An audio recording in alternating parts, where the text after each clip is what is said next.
Hello friends, good morning to all of you and welcome to the Rajdev study point.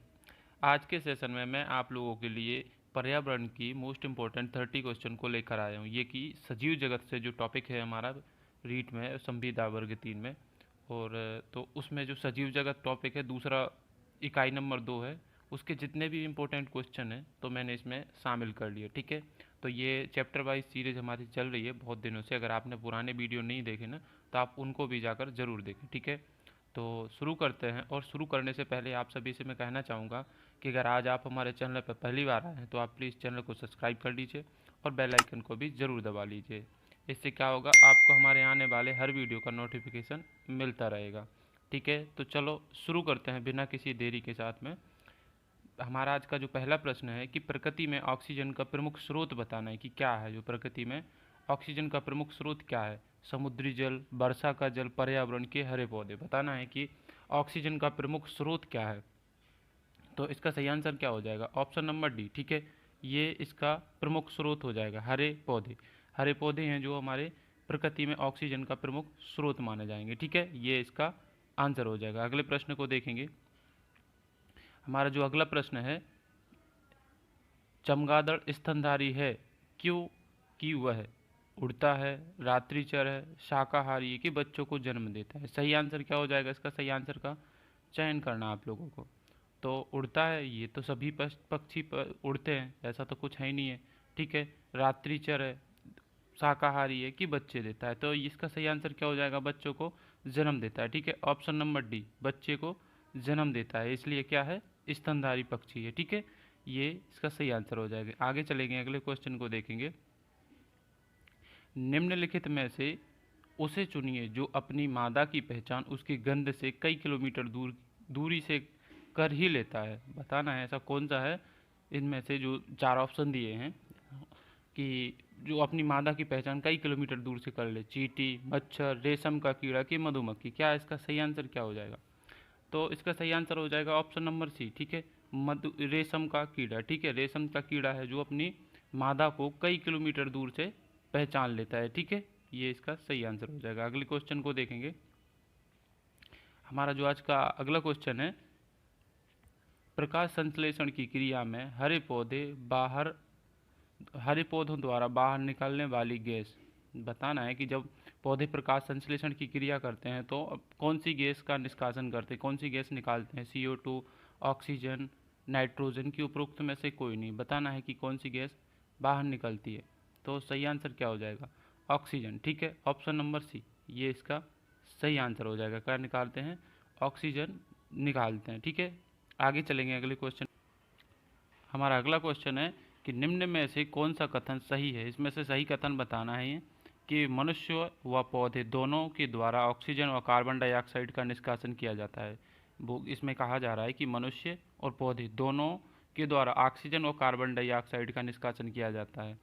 सत्य कथन बताना है। मनुष्य ऑक्सीजन व कार्बन डाइऑक्साइड दोनों का निष्कासन करता है, पौधे ऑक्सीजन व कार्बन डाइऑक्साइड दोनों का निष्कासन करते हैं कि उपरोक्त में से कोई नहीं। तो सही आंसर क्या हो जाएगा इसका? तो इसका सही आंसर क्या हो जाएगा? Option number C. ठीक है, क्या है? पौधे ऑक्सीजन व कार्बन डाइऑक्साइड दोनों का निष्कासन करते हैं, ये इसका सही आंसर हो जाएगा। ठीक है, आगे चलते हैं। जो हमारा अगला क्वेश्चन है उसको देखेंगे।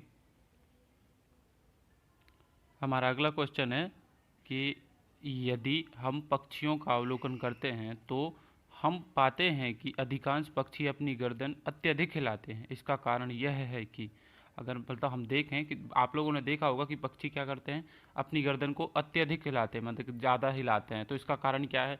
इनके दो नेत्र भिन्न भिन्न वस्तुओं को एक समय पर फोकस कर सकते हैं क्या? इस वजह से देखते रहते हैं। अधिकांश पक्षियों के नेत्र स्थिर होते हैं और वो घूम नहीं सकते। अगला है, इनके कान ढके हुए होते हैं और वो उड़ नहीं सकते। पक्षियों के नेत्र या दो आंखें होती हैं। कहा जा रहा है कि पक्षियों के दो नेत्र या फिर दो आंखें होती हैं, दो तो सभी के होते हैं। चलो, तो सही आंसर क्या हो जाएगा इसमें कि यदि अधिकांश पक्षियों का अपन अवलोकन करें तो वो अपनी गर्दन अत्यधिक हिलाते हैं। इसका वजह क्या है? इसकी वजह यह है कि अधिकांश पक्षियों क्या होते हैं, नेत्र स्थिर रहते हैं और वो घूम नहीं सकते। इसका आंसर क्या हो जाएगा? ऑप्शन नंबर बी सही हो जाएगा। ठीक है, ये इसका सही आंसर होगा। अगले क्वेश्चन को देखेंगे। हमारा जो अगला क्वेश्चन है, थोड़ा सा जूम कर लेते हैं। बताइए, जो अगला क्वेश्चन है देखेंगे कि नीचे दिए गए सभी जानवरों में निम्नलिखित में से कौन सी विशेषता पाई जाती है। जो सभी जानवर दिए गए हैं इनमें, इनकी सभी की क्या विशेषताएं होती, सभी की एक विशेषता दी होगी। जो छिपकली है, गौरैया है, कछुआ है या सांप है, इन सब की एक विशेषता दी होगी। जो मतलब सबकी एक एक विशेषता जो सामान्य सब में मिलती होगी, तो वो कौन सी विशेषता होगी। इनके शरीर सल्क से ढके होते हैं, या अंडे देते हैं, या भी लिखा है ये जहरीले होते हैं। ठीक है, यह लिखा था ये जहरीले होते हैं, वे भूमि एवं जल दोनों में रहते हैं। तो सही आंसर क्या हो जाएगा इसका। इसका सही आंसर हो जाएगा वे अंडे देते हैं, ऑप्शन नंबर बी। ठीक है, वे अंडे देते हैं, ये इसका सही आंसर हो जाएगा। आगे चलेंगे, अगले प्रश्न को देखेंगे। निम्नलिखित पक्षियों में से कौन सी काफ़ी हद तक अपनी गर्दन को पीछे घुमा सकते हैं। इनमें से बताना है कि कौन से ऐसे पक्षी हैं जो अपनी गर्दन काफ़ी हद तक घुमा लेते हैं। कौआ, कोयल, मैना कि उल्लू। बताइए कौन है जो अपनी गर्दन को अत्यधिक घुमा लेता है। तो सभी को पता होगा ये ऑप्शन नंबर डी। ठीक है, उल्लू है जो अपनी गर्दन को अत्यधिक घुमा सकता है। ठीक है, ये सही आंसर हो जाएगा। आगे देखेंगे, जो हमारा अगला प्रश्न है, यदि कुछ पक्षी हमारी तुलना में 4 गुना अधिक दूरी तक देख पाते हैं, यह पक्षी हैं। मतलब पक्षी बताना है कि ऐसे कौन से पक्षी हैं जो हमारी तुलना में 4 गुना अधिक दूरी तक देख सकते हैं। ऑप्शन को देखेंगे, ऑप्शन है हमारे चील, बाज, गिद्ध, पाकता, कौआ, मोर। कौआ, बुलबुल, चील, बाज, कबूतर और तोता। तो सही आंसर बताना है, इसमें से सही आंसर क्या हो जाएगा। अत्यधिक देख पाते हैं तो इसका सही आंसर हो जाएगा ऑप्शन नंबर ए। ठीक है, चील, बाज और गिद्ध ये क्या होते हैं, मनुष्य से 4 गुना अधिक देख सकते हैं। ठीक है, ये सही आंसर हो जाएगा। आगे चलेंगे, अगले क्वेश्चन को देखेंगे। कुछ जानवर रात में जागते हैं, यह जानवर हर चीज को जिन रंग में देखते हैं वह रंग बताना है कि कौन सा रंग है। कुछ जानवर देखा होगा कि जो रात में जगते हैं, ठीक है, तो वो कोई भी चीज को देखते हैं तो किस रंग में देखते हैं, बैगनी या नीला, हरा, पीला, काला, सफ़ेद या लाल और संतरी। तो सही आंसर क्या हो जाएगा इसमें, कौन से रंग में देखते हैं। तो वो देखते हैं काला और सफ़ेद, ऑप्शन नंबर सी। ठीक है, ये सही आंसर हो जाएगा। कौन से रंग में देखते हैं, काला और सिर्फ सफ़ेद रंग में ही मतलब काले और सिर्फ सफ़ेद रंग में ही देख पाते हैं जो जानवर रात में जागते हैं। ठीक है, ये सही आंसर हो जाएगा। अगले प्रश्न को देखेंगे। पक्षी अपनी गर्दन बहुत अधिक हिलाते हैं, इसका कारण है। ये तो आपने देख लिया, लेकिन फिर से रिपीट हो गया तो इसमें ज़्यादा टाइम नहीं लेंगे। इसकी वजह क्या होती कि उनकी पुतलियाँ, आँखों की पुतलियाँ घूम नहीं सकती। ठीक है, ऑप्शन नंबर बी इसका सही आंसर हो जाएगा। ठीक है, ये क्योंकि उनकी जो आँखों की पुतलियाँ वो घूम नहीं सकती। ठीक है, हमारा अगला क्वेश्चन है, निम्नलिखित में से कौन सा युग्म पेड़ पौधे व जंतु दोनों में मिलता है। मतलब ऐसा कौन सा ऑप्शन है इनमें से कि जंतु भी करते हैं और पौधे भी करते हैं। तो वृद्धि और भोजन बनाना, प्रजनन और भोजन बनाना, प्रजनन और अंकुरण करना, वृद्धि और प्रजनन करना। तो इसका सही आंसर क्या हो जाएगा, ऑप्शन नंबर डी। ठीक है, ये दोनों में होता है, वृद्धि भी करते हैं पौधे और जंतु, और प्रजनन भी करते हैं पौधे और जंतु। अगर वृद्धि की बात है तो ये करते हैं, पौधे भी करते हैं। जैसे ऑप्शन इसको देखें, वृद्धि तो पौधे करते हैं और जंतु भी करते हैं, लेकिन भोजन पौधे ही बनाते हैं, जंतु नहीं बनाते। उसके बाद क्या है, प्रजनन। तो प्रजनन जंतु करते हैं और भोजन जंतु बनाते नहीं है। ठीक है, तो ये गलत ऑप्शन हो जाएगा। फिर क्या है, प्रजनन और अंकुरण। तो प्रजनन करते हैं लेकिन अंकुरण जीव जंतु नहीं करते। ठीक है, तो इसमें क्या पूछा गया था, कौन सा दोनों में मिलता हो। तो वृद्धि करना और प्रजनन करना ये दोनों में मिलता है। अगले क्वेश्चन को देखेंगे। हमारा अगला क्वेश्चन है कि जीवाणुओं का अध्ययन किस जगत में किया जाता है। बताना है सभी को कि जीवाणुओं का अध्ययन किस जगत में किया जाता है, पादप, मोनेरा, प्रोटिस्टा की जंतु जगत। तो बताइए कौन से किस में अध्ययन किया जाता है। तो सही आंसर क्या हो जाएगा इसका, मोनेरा जगत। ठीक है, ऑप्शन नंबर बी। ठीक है, मोनेरा जगत में, जो मोनेरा जगत है इसमें किया जाता है जीवाणुओं का अध्ययन, ये इसका सही आंसर हो जाएगा। अगले प्रश्न को देखेंगे। निम्नलिखित में से किसके कारण दही जमती है। बताना है कि दही किसके कारण से जमने लग जाती है। तो बताइए सही आंसर क्या हो जाएगा इसका, जीवाणु, कवक, प्रोटिस्टा की विषाणु। किसके कारण दही जमने लग जाता है। तो जीवाणु, ऑप्शन नंबर एक। ठीक है, जीवाणुओं की वजह से क्या जमने लगता है, दही जमने लग जाती है, इसका सही आंसर हो जाएगा। अगले क्वेश्चन को देखेंगे। बेकरी उद्योग में प्रयोग किया जाने वाला कवक बताना है कि बेकरी है तो उसमें कौन सा कवक उपयोग में लिया जाता है। पेंसिलिन, मशरूम, खमीर, की इसको ईस्ट भी बोलते हैं, कि ये सभी लिए जाते हैं। तो बताइए क्या सही आंसर क्या हो जाएगा इसका। तो इसका सही आंसर हो जाएगा ऑप्शन नंबर सी, ठीक है, खमीर या ईस्ट, ये इसका सही आंसर हो जाएगा। बेकरी उद्योग में इसका ही प्रयोग किया जाता है, ठीक है। एक प्रकार के ये कवक भी माना जाता है, ठीक है। आगे देखेंगे जो हमारा अगला क्वेश्चन है, लाइकेन या सैक का उदाहरण है। इनमें दो जीव एक साथ रहते हैं एवं एक दूसरे को लाभ पहुंचाते हैं। यह दोनों जीव हैं, लाइकेन या सैक, जानते होंगे सभी। तो इसमें क्या दो जीव एक साथ रहते हैं, सभी को पता होगा। तो वो कौन कौन से जीव साथ में रहते हैं। जीवाणु के कवक रहते हैं, शैवाल के कवक, कवक की अमीबा, अमीबा और विषाणु, कौन कौन से साथ में रहते हैं। तो सही आंसर क्या हो जाएगा इसका। इसका सही आंसर हो जाएगा ऑप्शन नंबर बी, ठीक है, शैवाल और कवक, ये दोनों साथ साथ में रहते हैं। तो पूछा जाए कि लाइकेन और कवक, सॉरी, लाइकेन या सैक कौन कौन से जीवाणु पाए जाते हैं, दो जीवाणु पाए जाते हैं ना उसमें, तो शैवाल और कवक पाए जाते हैं, ये इसका सही आंसर हो जाएगा। अगले प्रश्न को देखेंगे, लाइकेन किस प्रकार के प्रदूषण प्राकृतिक का सूचक है। अगर जो लाइकेन है ना, तो किस प्रकार के प्रदूषण का सूचक है ये बताना है। क्या जल प्रदूषण होता है वहाँ पर, ये जल प्रदूषण को बताता है, ध्वनि प्रदूषण को, वायु प्रदूषण को, कि ये सभी को। तो बताइए किसका सूचक है लाइकेन। तो सही आंसर क्या हो जाएगा, सी, ठीक है, वायु प्रदूषण, सॉरी, वायु प्रदूषण, ठीक है, ये इसका सही आंसर हो जाएगा। अगले प्रश्न को देखेंगे जो हमारा अगला प्रश्न है, हमारा जो अगला प्रश्न है कि पादप जगत के जनक कौन है। पादप जगत बताना है, जो पादप जगत के जनक हैं कौन है वो जनक। अरस्तु हैं, थियोफ्रिस्टम है, चार्ल्स डार्विन की लैंडमार्क हैं। तो कौन है, सभी को पता है ये थियोफ्रिस्टम, ये सही आंसर हो जाएगा ऑप्शन नंबर बी, ठीक है। चलेंगे अगले प्रश्न को देखेंगे जो हमारा अगला प्रश्न है, निम्नलिखित में से कौन सा एक वृक्ष नहीं है। इनमें से बताना है कि कौन सा एक वृक्ष नहीं है। पीपल, सुंदरी, कीकड़ की केला। तो कौन सा वृक्ष नहीं है, केला, ठीक है। केला क्या है, एक प्रकार की शाख है, ठीक है, ये सभी को पता ही होगा। और बाकी पीपल, सुंदरी, कीकड़ ये सब क्या है, एक वृक्ष होते हैं, ठीक है। आगे चलेंगे जो हमारा 20वां क्वेश्चन है आज का, निम्नलिखित में से कौन सी जड़ खाई जाती है, कौन सी जड़ें खाई जाती हैं बताना है। कि गाजर, मूली, शकरकंद, कि ये सभी, तो सभी खाई जाती हैं। इसका सही आंसर क्या हो जाएगा ऑप्शन नंबर डी, ठीक है, ये सभी खाई जाती हैं, जो कि सभी जड़ें ही हैं। आगे चलते हैं जो हमारा अगला क्वेश्चन है, अमरबेल उदाहरण है। अमरबेल काय का उदाहरण ये बताना है। रेशेदार जड़ का, परजीवी जड़ का, स्तंभ जड़ का, कि स्तंभ जड़ का।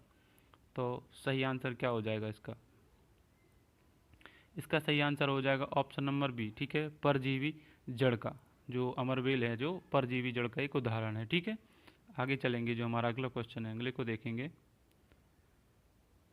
आलू, प्याज, अदरक आदि में खाए जाने वाला भाग है। जो आलू होते हैं, अदरक होता है, इसमें से कौन सा भाग खाया जाता है। क्या इनकी जड़ खाई जाती है, तना खाया जाता है, पत्ती खाई जाती है, फूल खाया जाता है। सब लोग कंफ्यूज हो जाते होंगे कि क्या खाया जाता है इसमें से। तो सब कुछ लोग तना ही बताएंगे, लेकिन बाकी लोग कुछ तो जड़ लगा के आएंगे, जो कि बिल्कुल गलत हो जाएगा। सही क्या है, ऑप्शन नंबर बी, तना, ठीक है। इनका क्या खाते हैं हम लोग, तना खाते हैं। कुछ लोग इनको जड़ समझ लेते हैं, ये तना खाया जाता है इनका, ठीक है। आगे चलेंगे जो अगला क्वेश्चन है, हमारा अगला क्वेश्चन है कि बाष्पोत्सर्जन क्या होता है। ये क्या होता है बाष्पोत्सर्जन, पत्तियों द्वारा जल का वाष्प के रूप में निकलना। क्या ये होता है बाष्पोत्सर्जन, की जड़ के द्वारा जल का अवशोषण करना, जाइमल द्वारा जल का संवाहन करना, कि फ्लोएम द्वारा भोजन का संवाहन करना। तो बाष्पोत्सर्जन सबको पता होगा कि पत्तियों के द्वारा जल का बाष्प के रूप में निकलना क्या कहलाता है, बाष्पो उत्सर्जन कहलाता है, ठीक है। आगे चलेंगे अगले प्रश्न को देखेंगे, प्रकाश संश्लेषण सबसे कम किस रंग में होता है। तो बताइए कि जो प्रकाश संश्लेषण है सबसे कम किस रंग में होता है, लाल, हरा, पीला, की बैगनी। तो बताइए, सबसे ज़्यादा लाल में होता है, सबसे कम बैगनी, ऑप्शन नंबर डी, ठीक है। सबसे कम पूछा जा रहा है तो किस में होता है, बैगनी रंग में। अगर सबसे ज़्यादा पूछा जाता तो किस में, लाल रंग में, ठीक। आगे चलेंगे जो हमारा अगला क्वेश्चन है, ये थोड़ा सा डाउट करता है, सभी लोगों को लगता है कि इसमें से ये क्यों होगा। तो हम आज बताएंगे इसको कि निम्न में से कौन सा अलग समूह से संबंधित है। इनमें बताना है कि अलग समूह से संबंधित कौन है। पीपल, नीम, केला कि गुलाब। तो सही आंसर क्या हो जाएगा इसका? केला। सभी को अलग लग रहा होगा कि केला ही अलग होगा, लेकिन क्यों है ये नहीं पता। जैसे कि पीपल है, मैं बता दे रहा हूँ आज। जैसे पीपल दिया है तो पीपल, नीम और गुलाब, तो इनकी जड़ें होती हैं ना, इनकी जड़ें कैसी होती हैं? जलिका होती हैं, जालिका, ठीक है। लेकिन जो केला है तो इसकी कैसी होती है? समांतर होती हैं। ये इसमें अंतर है, इसलिए ये समूह से अलग है, ठीक है। ये सब लोग कंफ्यूज होते होंगे कि इसमें क्यों ये क्यों रहा, वो क्यों रहा। तो इसका सही आंसर क्या पूछा गया था? सी होगा, ठीक है। निम्न में से कौन समूह से अलग है? तो केला समूह से अलग है। वो भी बता दिया कि क्यों अलग है, इनकी जड़ों की वजह से ये अलग है। आगे देखेंगे जो हमारा अगला क्वेश्चन है, नांगफनी। नांगफनी को क्या बोलते हैं? कैप्टस में प्रकाश संश्लेषण होता है। कहाँ से होता है प्रकाश संश्लेषण? सभी को बताना है। तने, पत्तियों में, दोनों में कि कांटों में? बताइए सही आंसर क्या हो जाएगा इसका? तो इसका सही आंसर हो जाएगा ऑप्शन नंबर, क्या हो जाएगा इसका? सही बता तो दिया है, सभी को पता होगा कि तने के द्वारा ही होता है, ठीक है। ये ऑप्शन नंबर ए सही हो जाएगा। जो नांगफनी या कैप्टस में प्रकाश संश्लेषण कहाँ से होता है? तने के द्वारा ही किया जाता है, ठीक है। पौधे का प्रजनन अंग है, बताना है कि पौधे का प्रजनन अंग कौन सा होता है? जड़, तना, पत्तियां कि फूल? तो क्या होते हैं पौधे का प्रजनन अंग? फूल, ठीक है। ऑप्शन नंबर डी, ठीक है। डी सही हो जाएगा। पौधे का प्रजनन अंग क्या होता है? तो फूल ही होते हैं, ठीक। ये सही आंसर हो जाएगा। अगले क्वेश्चन को देखेंगे कि कली की रक्षा कौन करता है? बताना है कि कली की रक्षा कौन करता है? माली करता है, बच्चे करते हैं कि बाह्य दलपुंज करता है कि दलपुंज ही करता है? तो सही आंसर क्या हो जाएगा? ऑप्शन नंबर सी, ठीक है। बाह्य दल पुंज ये इसकी रक्षा करता है, ठीक है। आगे चलेंगे, अगले प्रश्न को देखेंगे। प्रकाश संश्लेषण क्रिया में पादपों के द्वारा वातावरण में कौन सी गैस अवशोषित होती है? क्वेश्चन को ठीक से पढ़िए, लेकिन क्योंकि कंफ्यूज हो जाएंगे इसमें, कि प्रकाश संश्लेषण क्रिया में पादपों के द्वारा वातावरण में कौन सी गैस अवशोषित की जाती है, मतलब ली जाती है, जब पौधे प्रकाश संश्लेषण करते हैं, मतलब भोजन बनाते हैं। तो क्या होगा इसका सही आंसर? सही आंसर होगा ऑप्शन नंबर सी, ठीक है। कार्बन डाइऑक्साइड लेते हैं और ऑक्सीजन को निकालते हैं, कब? प्रकाश संश्लेषण की क्रिया के दौरान, ठीक है। आगे चलेंगे, हमारा जो आज का अंतिम और लास्ट क्वेश्चन है, बताना है कि कांटे नुमा पत्तियों को दर्शाकर एक शिक्षक किस प्रकार के पौधों के बारे में पढ़ा रहा है? अगर कोई शिक्षक है और वो कांटे नुमा जो पत्तियां, या मतलब कांटे नुमा, जो एक शिक्षक है कि कांटे नुमा पत्तियों को लेकर कक्षा में जाता है और उसमें क्या पढ़ाना चाह रहा है? कौन से स्थल के पेड़ पौधों को पढ़ाना चाह रहा है? स्थलीय, जलीय, उभयधर्मी कि मरुस्थलीय? बताइए क्या सही आंसर हो जाएगा? तो कांटे नुमा की बात आई तो क्या इसका सही आंसर? ऑप्शन नंबर डी, ठीक है। मरुस्थल में ही पाए जाते हैं ये कांटे नुमा।